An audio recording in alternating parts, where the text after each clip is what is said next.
Olá, meus queridos. Dr. Thiago Andrade, advogado especializado na defesa de compradores e proprietários de imóveis. Hoje eu vou fazer um react ao vídeo do Renato Cariani e do Primo Pobre, no qual eles apresentam, o debate sobre o que é melhor, comprar ou alugar imóvel.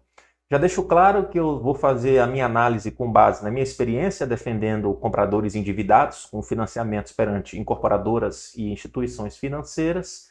E também peço respeito aí aos dois, tá? Que fizeram o vídeo, porque não é minha intenção tá arrumando tumulto nem nada disso. Eu só vou apresentar a minha opinião como especialista na área e defensor, de adquirentes e proprietários. Tranquilo? Solicito também que você dê um curto vídeo, dê um joinha, siga o canal se for possível, que vai me ajudar aí na minha empreitada para estar trazendo informações sobre o mercado imobiliário e o direito imobiliário para vocês. Mas enfim, vamos adiante. O nosso react, Renato Cariani e Primo Pobre.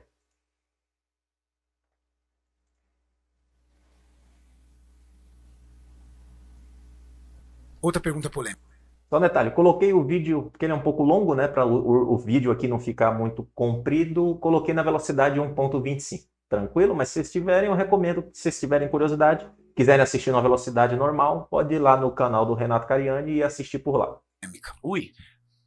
100% das pessoas que sentaram nessa mesa, Eita. comigo e com o Fábio Lousada, Braço de guerra? foram O que é braço de categóricos. Foram categóricos. Não compre uma casa, alugue. E o Primo Pobre? Só veio gente rica aqui.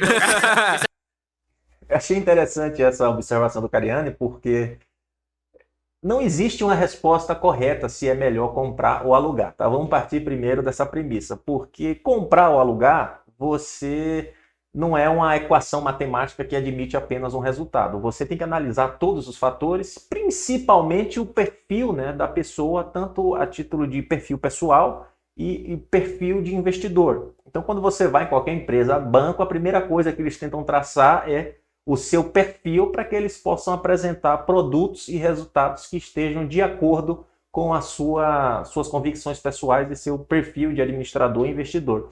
Então, quando o Cariani diz que 100% dos que sentaram aqui falaram que alugar é melhor que comprar, é porque o Cariani ele participa de um nicho de pessoas, de empreendedores, de alto poder aquisitivo e que tem muito essa filosofia de investir, empresário, empreendedorismo.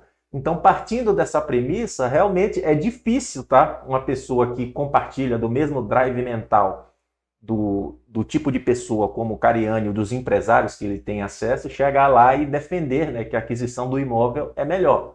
Na realidade, eles vão sempre, na maioria dos casos, entender que é melhor pegar aquele dinheiro e investir nas empresas, investir em negócios, gerar renda, enfim. Agora, quando você coloca um pobre na mesa, o primo pobre, a visão da coisa dele é totalmente distinta, porque ele parte de um caminho, do pressuposto da mente da escassez. Ele segue aquela filosofia do sonho da casa própria, que você tem que economizar para comprar a casa própria. Mas quem está certo? Os amigos empresários do Cariani, o pessoal que vai lá, ou o primo pobre? Não tem certo ou errado. Você tem as premissas, você tem que analisar os fatos e entender o que é melhor para você naquele momento.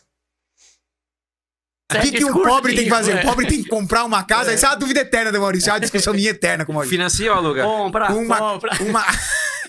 Um pobre compra uma casa ou aluga uma casa e guarda o dinheiro, ou ele vai guardar o dinheiro? Como é que vai ser? Primeiro que assim, eu sou totalmente a favor de comprar uma casa. E aí, o que eu gosto de trazer? Tem momentos da vida. Só que é fato que todo mundo quer ter uma casa. É fato. Isso não é um fato, tá? Se fosse um fato, como o próprio Cariani disse, não teriam pessoas que teriam ido lá e dito que preferem alugar. Não existe fato, existem dados, existem decisões, existem critérios que você tem que analisar e optar o que é melhor para você. Você falar que é um fato que todo mundo quer a casa, isso não é realidade. Isso, cada pessoa é uma pessoa. Mas enfim, vamos adiante. Eu já fiz um vídeo no canal. Cultural isso. E não só aqui, tipo, os livros, O Homem Mais Rico da Babilônia, Segredos do Mente Milionário, Pai Rico, Pai Pobre, a Psicologia Financeira, todos eles falam a mesma coisa. Você tem uma noção. Teve um livro, o Pai Rico, Pai Pobre, que é famosérrimo, que ele fala lá a diferença entre um ativo e um passivo e tal, e todo mundo começou a falar, ele fala que não é pra ter casa. Aí ele ficou tão incomodado que no livro seguinte ele falou, galera, no livro anterior lá não falei em nenhum momento que não é pra você ter uma casa, só falei que é um passivo, né? Mas É isso e não é isso, tá? Mas vamos seguir a questão aqui do livro do Pai Rico, Pai Pobre.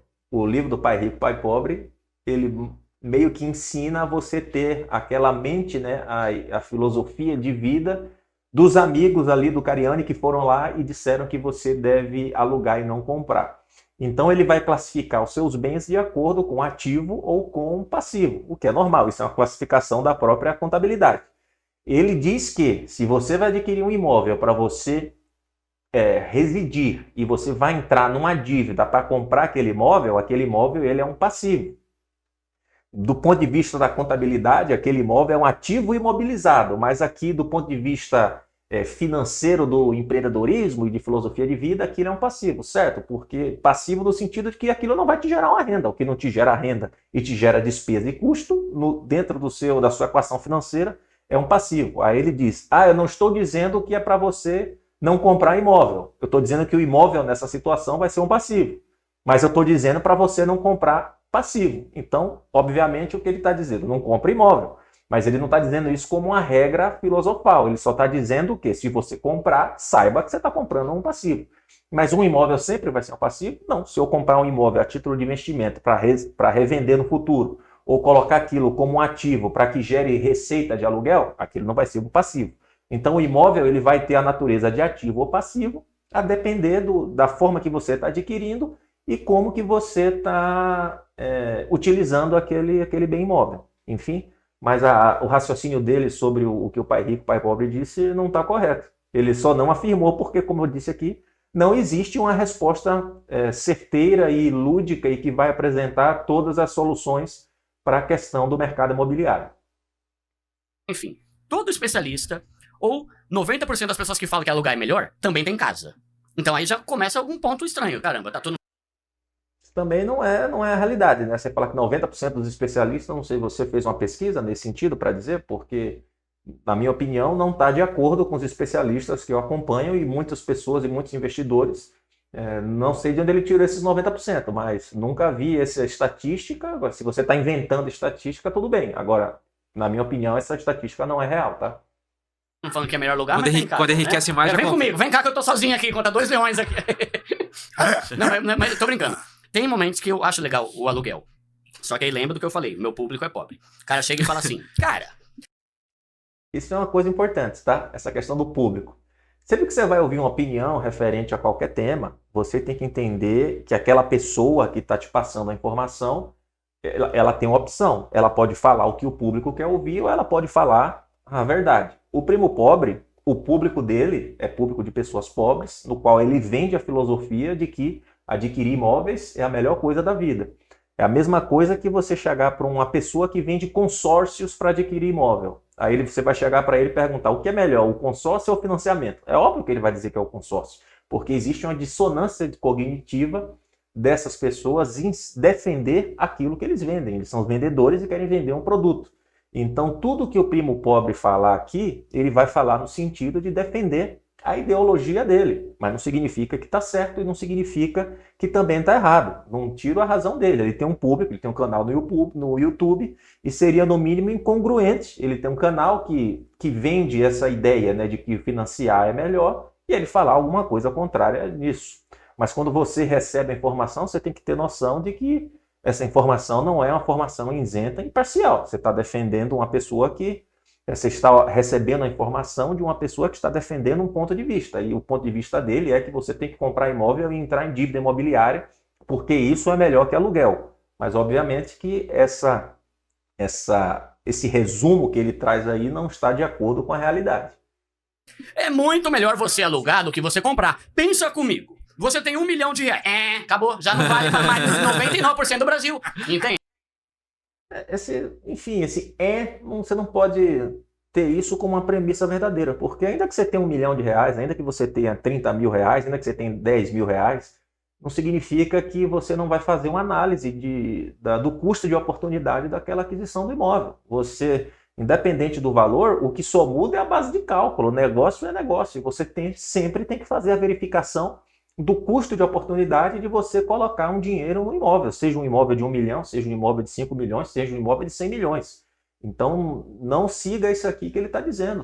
Independente da sua faixa de renda, independente do dinheiro que você tem, sempre faça a verificação, primeiro, de segurança jurídica da aquisição do imóvel e segundo, do custo de oportunidade de adquirir aquele imóvel frente a qualquer outra coisa que você pode colocar o dinheiro, tá? Tipo Mas assim, onde o pobre vai ter 1 milhão de reais, meu Deus do é céu? óbvio que se o cara tem 1 milhão, ele aluga e vive de renda passiva o resto da vida. E aí, outra coisa que eu discordo. O pessoal chega e fala assim, pessoal, em vez de você comprar e financiar uma casa, aluga e com o dinheiro que sobrar, você investe. Ué, mas quem falou que o valor do aluguel é mais barato que do financiamento? E quem falou que o valor do financiamento vai ser mais barato que o valor do aluguel? Você também...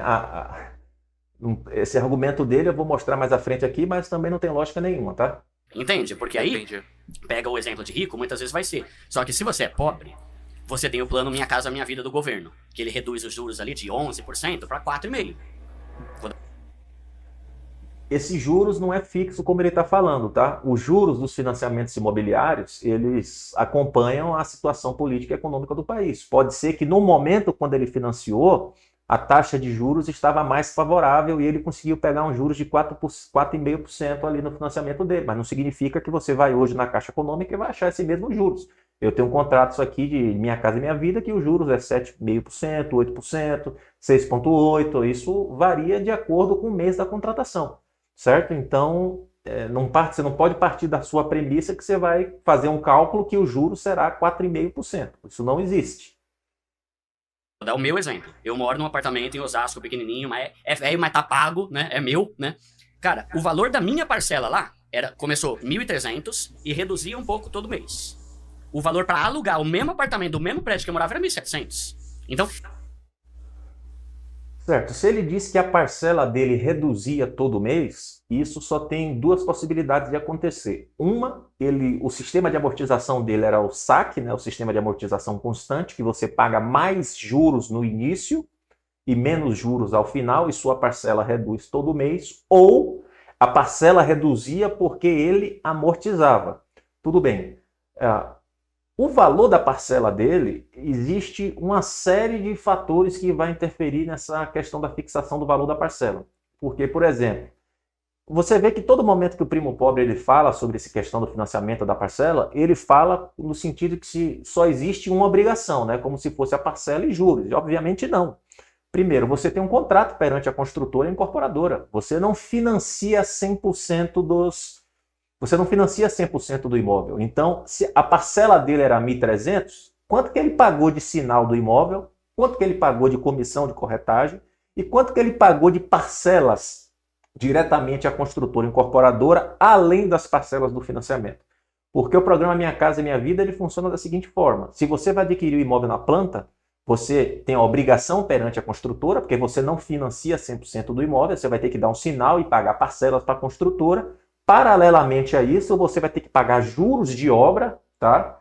Esses juros de obra você não amortiza no valor do financiamento, do saldo devedor, porque o Minha Casa Minha Vida, esse crédito associativo, você só começa a amortizar o financiamento a partir do momento que conclui a obra. Detalhe, esses juros de obra que você vai pagar durante a fase de amortização, a dívida vai ser corrigida pelo indexador setorial e você não vai estar amortizando o financiamento.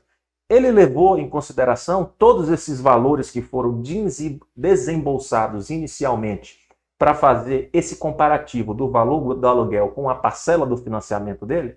Não. Então a gente já vê que o cálculo dele já parte de premissas equivocadas. Por quê? Porque no momento que ele tem que fazer a comparação entre um e outro, ele tem que levar em consideração a parcela do financiamento, o valor do aluguel e todos os valores que foram desembolsados anteriormente para valorar o custo de oportunidade dessa parcela aqui. Então a premissa matemática dele, mercadológica, é totalmente equivocada. Esse é o primeiro ponto, e eu não estou falando que é errado alugar, tá? Eu só combato alguns argumentos, porque às vezes o pessoal faz umas comparações meio absurdas. É uma forma também de Eu já vi as comparações do primo pobre e a dele é uma das mais absurdas que eu já vi. E eu também sou bem sincero em relação a isso. Eu nunca vi nenhum comparativo, nunca vi nada na internet que faça uma análise fria e real e apresente a realidade da coisa. Porque, como eu disse, cada um quer vender o seu produto. Uma pessoa que trabalha com aluguel vai sempre apresentar um cálculo que tente favorecer o aluguel. A pessoa que trabalha com consórcio vai sempre apresentar um cálculo que favorece o consórcio.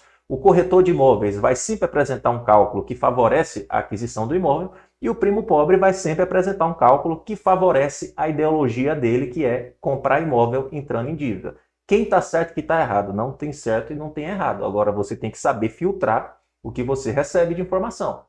Compulsoriamente a pessoa guardar. Sim. Nem todo mundo. A maioria dos pobres, o maior benefício que tem é a casa. O cara que não tem casa não tem benefício, não tem patrimônio nenhum. E né? não tem dinheiro guardado também. Nada, não tem nada. Então esse é um ponto.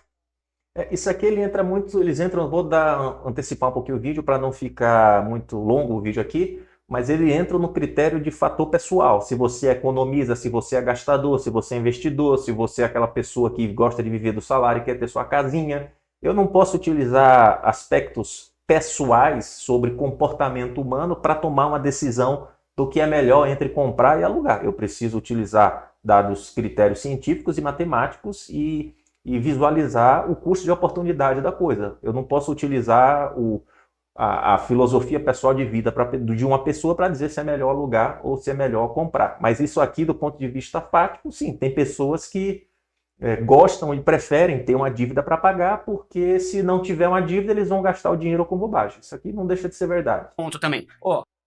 Trabalhava, ambos tinham um salário para poder construir a casa. Então explica um pouco sobre isso aí. Peraí, vamos só continuar mais um ponto aqui, ó. Só mais um cálculo, tá? E lembrando que é para pessoal de baixa renda. Tá. Se você financia... Às vezes eu vejo uns comparativos que me dá vontade de dar um tapa no... Não existe cálculo para pessoa de alta renda e baixa renda. Cálculo é cálculo. Você não tem duas matemáticas. Você tem que apresentar... Seu cálculo tem que apresentar a realidade. E você vai tomar uma decisão de acordo com a sua renda. Isso sim é uma premissa verdadeira. Agora, lembrando que isso é cálculo para baixa renda, não existe cálculo baixa renda. Existe cálculo. Orelha. Porque você sabe que força pra isso eu tenho, né?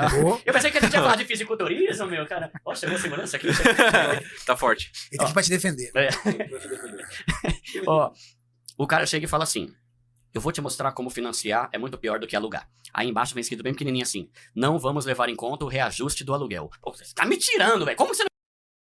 Eu achei interessante essa parte, porque o primo pobre, nos cálculos dele, ele não leva em consideração uma série de coisas, principalmente o reajuste do contrato de financiamento, a correção monetária dos contratos de financiamento, para você ver como é o tipo de situação. E eu vou demonstrar como ele não leva em consideração, como isso é uma situação grave, dele passar essa informação de que o financiamento é só juros, porque isso, as pessoas, quando vão tomar essa decisão, acabam partindo de pressupostos que não estão de acordo com a realidade. Então ele, por exemplo, ele disse que o fulano não usa o critério do reajuste de aluguel, e ele não usa o critério de reajuste dos financiamentos. não vai levar em conta o reajuste do aluguel? Porque qual que é a ideia? O aluguel hoje é 1.200, no ano que vem vai ser 1.300, no outro vai ser 1.400, vai aumentando, né? É IGP? IGPM, IPCA, né? Isso aí, no financiamento é TR que tá alto. Não, aluguel. Geralmente IGP, né? No aluguel Que é caro pra IGPM, caramba, né? IGPM. Não, mas, ó, dá um ligue. Eu fiz um cálculo bem menor, tá? Porque o pessoal chega e fala assim: financiamento é uma porcaria, no final você paga mais do que o dobro. Ok. Isso é verdade. Na maioria dos casos, se você manter, né, o pagamento das parcelas sem amortizar nada, só pagando as parcelas contratuais ali ao longo dos 30 anos, você vai pagar, na maioria dos casos, muito mais que o dobro. Chega, às vezes, até o triplo do valor. Financiei ali 130 mil do meu apartamento e se eu não tivesse amortizado, eu teria gasto mais ou menos ali uns 300, chutando alto 300.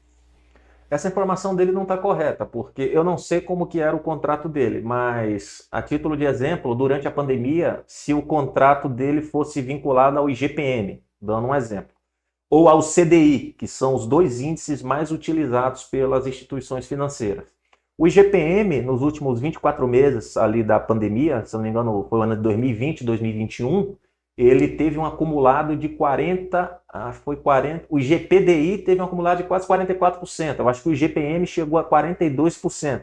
Isso significa que só nesses 2 anos, a dívida dele teria aumentado 40%. Então, você pega ali os 130 mil e coloca um aumento de 40% apenas em 2 anos. Fora a correção, né? Esse é o problema da correção monetária. Estou falando de juros, falando de correção monetária da dívida, o reajuste, que é o que ele não leva em consideração. Então, se ele tivesse passado nesse período econômico turbulento, eu tenho certeza absoluta que a dívida dele, ao longo dos 30 anos, se ele ainda estivesse pagando, não seria esses 300. E é isso que muita gente não entende. O financiamento, ele é muito atrelado ao momento econômico que um país vive, principalmente a questão de inflação. Caramba, você financiou 130 e vai pagar 300 no final dos 30 anos? Beleza. Só que aí eu peguei a planilha e fiz o cálculo do aluguel, considerando 6% de reajuste ao ano. Hoje, um aluguel que é 1.200, no ano que vem vai estar, sei lá, 1.260, depois 1.300 e pouco. Ao longo dos 30 anos, lá no final, teu aluguel já vai estar 6,5 pau.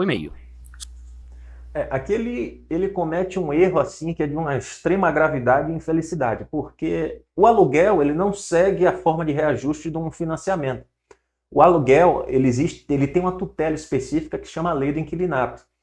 E a Lei do Inquilinato ela tem uma finalidade que é justamente proteger o inquilino dessa situação que ele está narrando aí, que é você ter um reajuste contratual cujo índice contratual de reajuste irá aumentar o valor do aluguel a ponto de ele se tornar antieconômico frente ao valor de mercado. Então, digamos, vamos pegar esse exemplo dele. Vai corrigir 6%, quando chegar lá no final o aluguel está 6,5 pau, certo? Mas quanto que é o valor de um aluguel desse imóvel no mercado naquela data? Bom, meu contrato corrigiu o aluguel para 6,5 mil, mas aqui, 30 anos lá para frente, o valor de aluguel desse imóvel de mercado não custa 6,5, custa 4 mil. Então, o que é que a Lei do Inquilinato vai te dizer? Passado o prazo de 3 anos, se o índice contratual reajustou o aluguel para um valor muito acima do valor de mercado, você pode pedir a revisão do contrato para abaixar o valor desse aluguel para que ele fique compatível com o preço de mercado naquele imóvel, naquela cidade, naquele bairro, naquele momento. Então, o aluguel não pode ser reajustado eternamente, trazendo um prejuízo para o inquilino. Agora, isso também tem uma série de implicações, já que não é o ponto. Mas, por exemplo, digamos que você alugou um imóvel e esse imóvel acabou sofrendo desvalorização porque ao longo do tempo aquele bairro se tornou perigoso.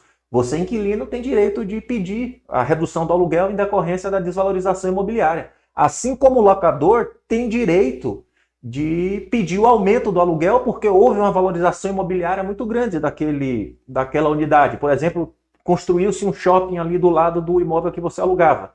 Então, sempre que você vai levar em consideração o fator de aluguel, você nunca pode levar em consideração o índice de reajuste do contrato, mas sim como que o valor do aluguel, o valor mercadológico do aluguel naquela cidade, naquela localidade, oscilou nos últimos anos, porque o que determina não é o índice de correção, mas efetivamente o valor de mercado do aluguel daquele imóvel. Então, esse custo de oportunidade que ele apresenta aqui para você fazer um comparativo não significa nada, parte de uma premissa equivocada.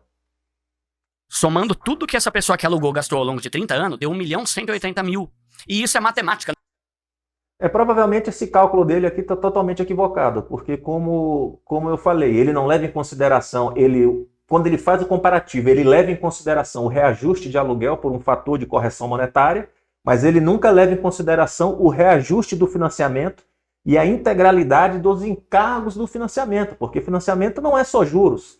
Ele compara os 6% de juros do financiamento dele com 6% de correção. Como é que você está comparando juros com correção? A premissa é totalmente equivocada.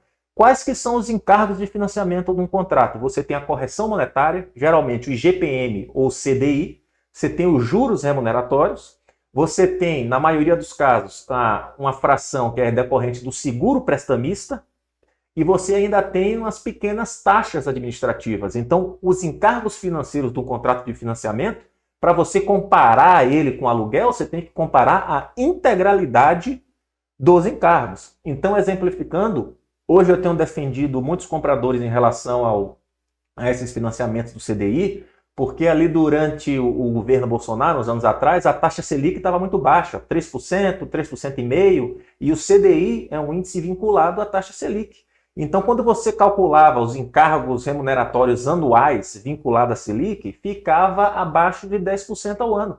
Só que agora, em 2023, a Selic disparou e o CDI disparou. Então, enquanto o aluguel nesse ano vai ser só reajustado pelo índice de correção, o seu financiamento vai ser reajustado pelo CDI, somado aos juros remuneratórios do contrato, que pode ser ali 6 a 7%, mais os demais encargos. Então já peguei contratos que o encargo anual, neste ano, supera os 20%, ou chega próximo dos 20%, quando você soma todos esses encargos. Então não tem como você comparar juros com índice de correção. Quando você compara financiamento, você compara a integralidade dos encargos com o valor do aluguel. E você ainda tem que importar para essa questão do financiamento todos os valores que foram desembolsados diretamente para a construtora e incorporadora, para que você possa verificar esse custo de oportunidade. Então eu tenho certeza absoluta que esse valor que ele apresenta de 1 milhão e pouco está totalmente dissociado da realidade.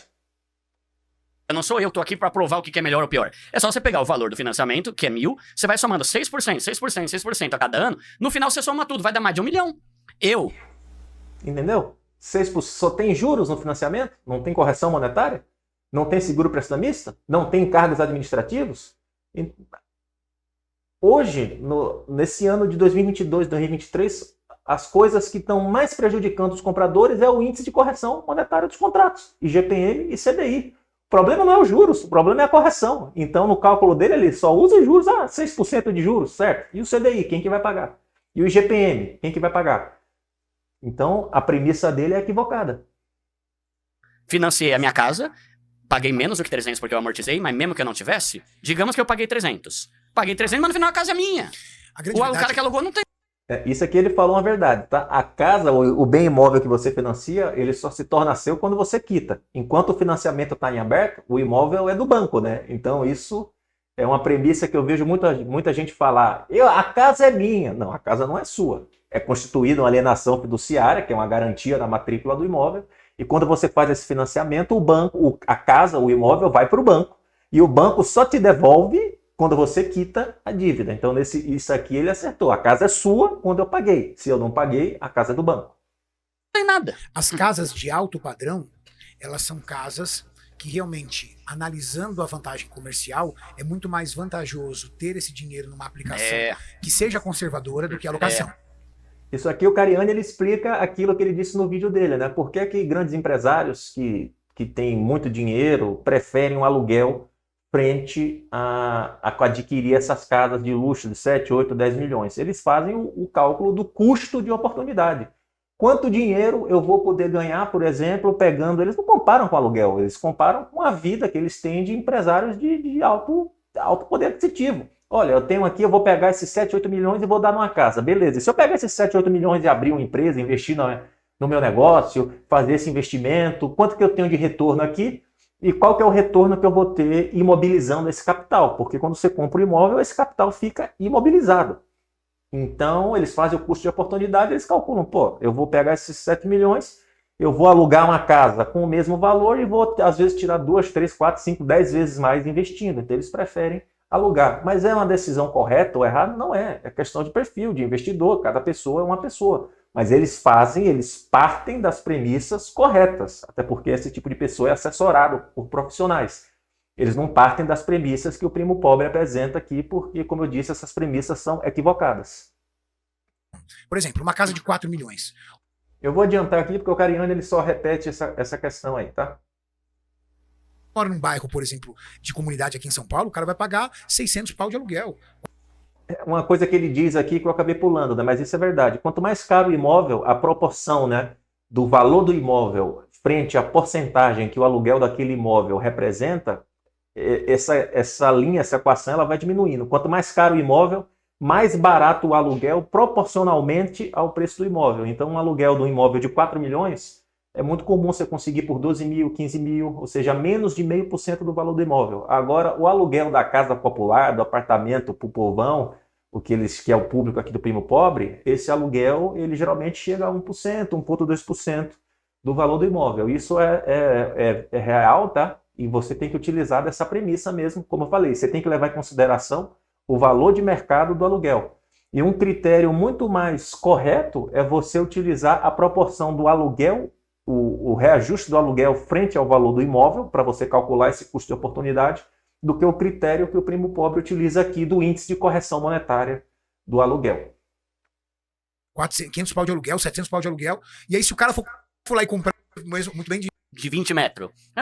É isso. Lá em Osasco, com 200 mil, você tem apartamento com 2 quartos, piscina, suíte, academia. Caramba. Não é tipo assim um barraco velho, sabe? Um negócio de Tem muitos imóveis interessantes aí no valor de 200 mil do Minha Casa Minha Vida, mas o que eu vejo muito na prática, e isso vocês têm que pesquisar muito bem, é que esses imóveis Minha Casa Minha Vida, as incorporadoras e construtoras, enfim, né, tem muitos problemas construtivos, infiltração, queda de teto, problema de encanamento, enfim, né? Não é raro eu pegar demandas de problemas quando a obra se entrega muito bonita e depois acaba tendo muitos problemas em decorrência da má construção e de acabamentos baratos e materiais baratos. Então sempre verifique muito bem de que construtora e incorporadora você vai adquirir.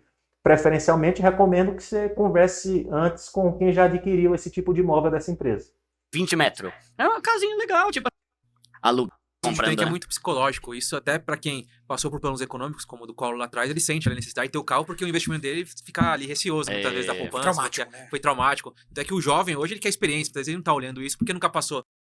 Mas enfim, não vou reagir ao vídeo todo, né? Porque já temos aqui quase meia hora de vídeo, né? Mas o que eu queria apresentar para vocês é que quando você for tomar a decisão de adquirir ou não o seu imóvel, você tem que partir de pressupostos que estejam de acordo com a realidade. E você precisa aprender a filtrar o que você escuta na internet. Porque eu vejo esse tipo de situação e eu fico preocupado. Porque eu defendo compradores de imóveis todos os dias. E essa realidade que o Primo Pobre apresenta na aquisição de imóveis não leva em consideração uma série de fatores. E a pior coisa que pode acontecer a uma pessoa é, durante uma dívida de aquisição imobiliária, não ter a condição de honrar esses pagamentos. Como eu falei, existe uma alienação fiduciária, que é a forma mais gravosa de garantia. A instituição financeira pode tomar o seu imóvel rapidamente por meio de um procedimento extrajudicial. E os valores que você vai recuperar, a chance de você perder tudo que você pagou é substancial. Porque esse imóvel ele vai para leilão, no segundo leilão ele só precisa atingir o valor da dívida mais das despesas, e você, adquirente, né, que pagou aquele financiamento por longos anos, tem que dar a sorte de sobrar algum dinheiro em cima do valor da arrematação, e que não é a regra. Então você precisa estar muito certo do que você está fazendo e você precisa ter conhecimento profundo da realidade dos encargos, da forma de amortização daquela dívida e de como isso vai interferir no seu orçamento mensal, porque uma coisa é o valor que você, é o valor de parcela e o valor da dívida que você tem ali no momento que você assina o contrato. Outra coisa é como essa dívida vai evoluir ao longo dos 30 anos de parcelamento. Mas uma coisa que praticamente a única coisa que eu concordo aí que o Primo Pobre apresenta nos vídeos dele é, se você vai financiar um imóvel, deixa eu trazer a câmera aqui para mim, né? Só um momento. Se você vai financiar um imóvel, realmente é sempre a melhor opção você tentar amortizar o saldo devedor o máximo possível. Aquele prazo de 30 anos, dando um exemplo, você tem que tratar aquilo como o pior cenário possível de pagamento. Aquilo não é para ser a regra. A regra é como se, olha, eu tenho prazo de 30 anos para pagar essa dívida, mas eu vou me matar para pagar isso quanto antes, porque você ficar submisso a uma evolução de dívida, cuja dívida é totalmente atrelada à economia e à política, é um perigo muito grande, até porque a nossa economia e a nossa política nos últimos 30 anos, estabilidade não é um fator determinante. Então nisso eu concordo com ele. Se você vai financiar um imóvel, amortize o máximo possível e tente se livrar da dívida o máximo possível, o mais rapidamente possível, ok? Enfim, qualquer dúvida fica à disposição nos comentários, deixa seu joinha, fideliza e um forte abraço.